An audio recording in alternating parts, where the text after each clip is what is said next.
Hello and welcome to Inside the Third Space. In each episode, we delve into the concepts of being in the third space through the unique perspectives of different individuals, uncovering their insights, experiences, and identity. My name is Nasreen Danish and I am an educational developer at Faculty of Engineering here in UNSW. To me, the third space means an opportunity to provide the support in co-designing teaching materials and navigating between teaching and administration. Today, I'm joined by Natalie Gelche, a senior education developer from the Faculty of Engineering. Natalie, thank you for joining us. Thanks, Nasreen. It's great to be here. So, Natalie, what does the term third space mean to you? When did you first hear about it? I actually first heard about the term in a completely different context, and it would have a completely different meaning. And it was during the pandemic. Interesting. And it was referred to as those spaces between home life and work life. So think about like your commute to and from work, for instance. So throughout the pandemic, we lost those moments, and that had a tremendous impact on our well-being. But I've since heard the same term referred to as this kind of middle space where my profession exists as an educational developer. I'm a professional staff member, and that has its own kind of subculture within the university. But I, for the most part, work very closely with academics who operate, within a different subculture, and I have to navigate between those two spaces. So how does the third space then relate to your role? How do you see that the work that you're doing fits in this space? I guess it relates to my role in that I exist within this third space, right? I've worked within the learning and teaching space at UNSW, supporting academics with learning and teaching related matters for just over 10 years now. Wow. And that range from things in like governance matters, academic integrity, student surveys, Moodle support and curriculum design. So I've been in this space for a long time, and it's just kind of become second nature to me, and I don't think too much about it. I started my career in human resource management, and my first position within the higher education sector was within a central HR team, and the only difference between an academic and a professional staff member was always just a contractual one. But as I moved into the learning and teaching space, that's where there was definitely a cultural shift for me, because I now had to kind of work more closely with academics, day to day. Yeah. And there were clear differences in the way that they worked, in what they valued, the kind of pressures that were put on them, and they had very different work schedules and things like that. So I guess I've always seen myself as a middle person operating in this third space. I don't want to say a translator. I don't think that's quite the right word, but I understand the university context well, right? The policies and procedures, the strategic direction we need to be on. I understand curriculum and andragogy, and it's not a matter of me communicating that information through words. I think I convey it when I partner with academics to complete projects.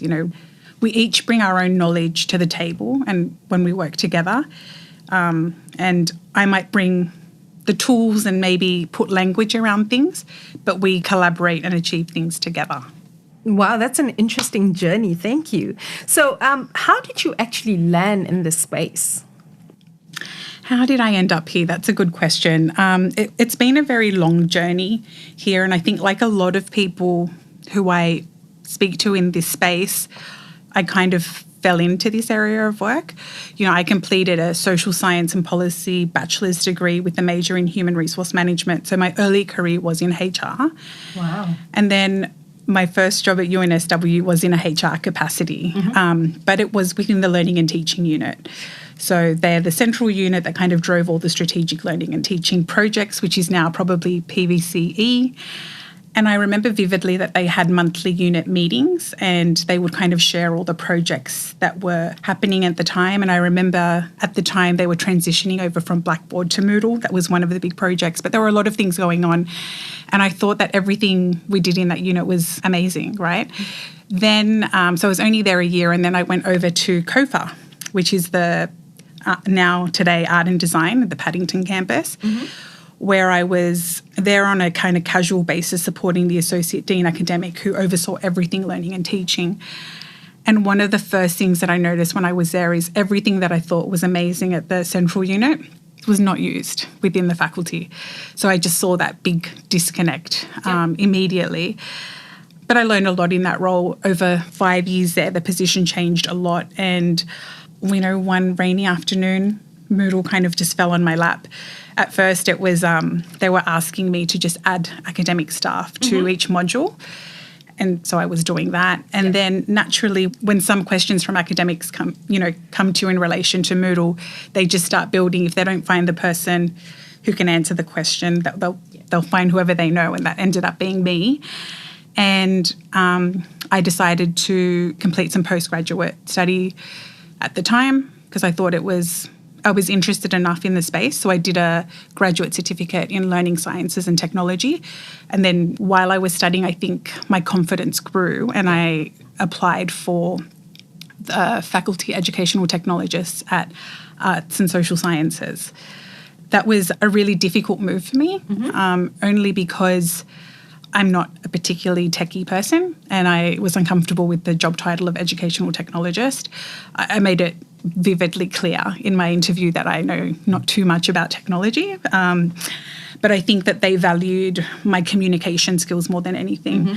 And I could probably relate a lot to academics who were resistant with technology because I myself was probably quite resistant with technology as well. So I could relate to them in that way, and I think that helped in that position. I think people who really knew technology weren't probably reaching out for me, right?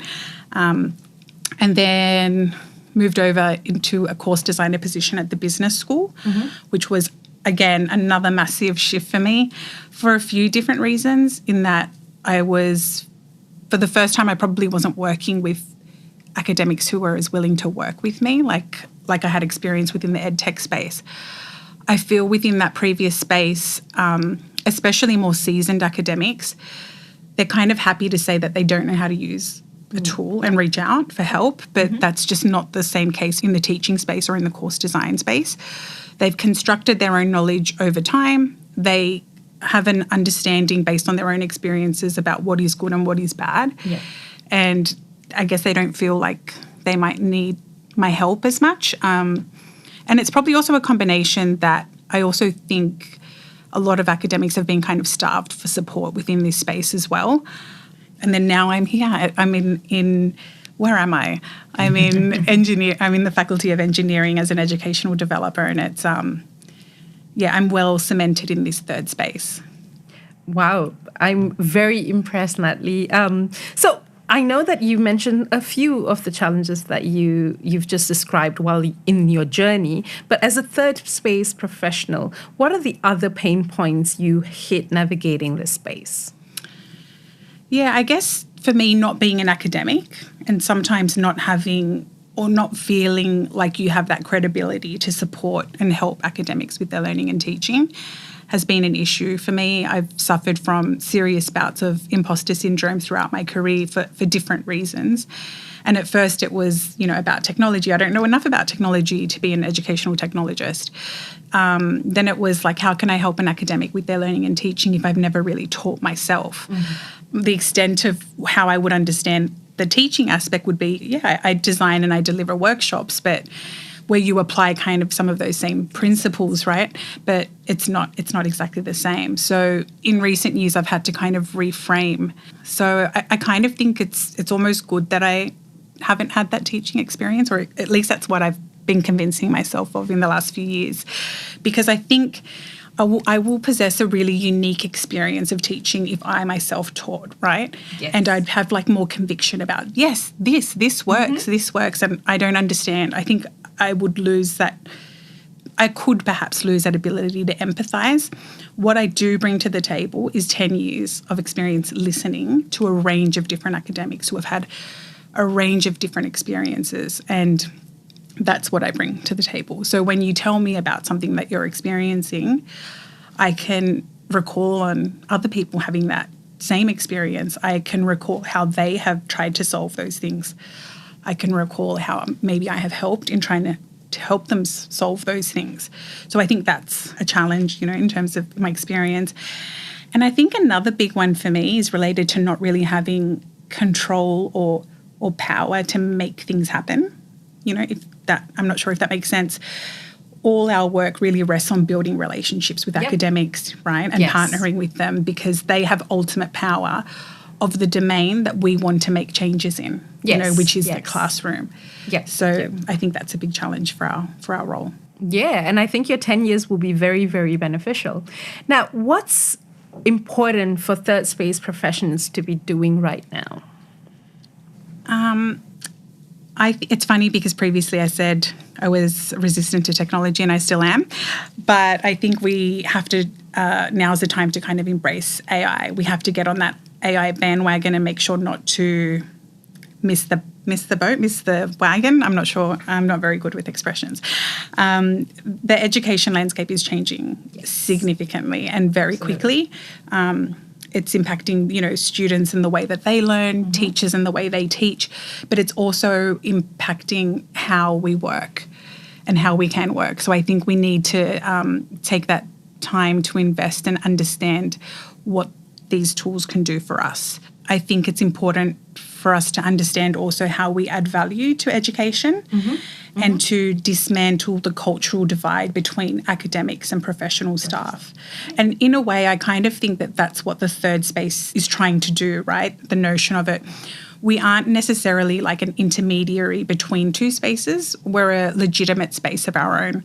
And I think we need to continue to have conversations like we're having today and just continue to celebrate what we do and the value that we bring to education.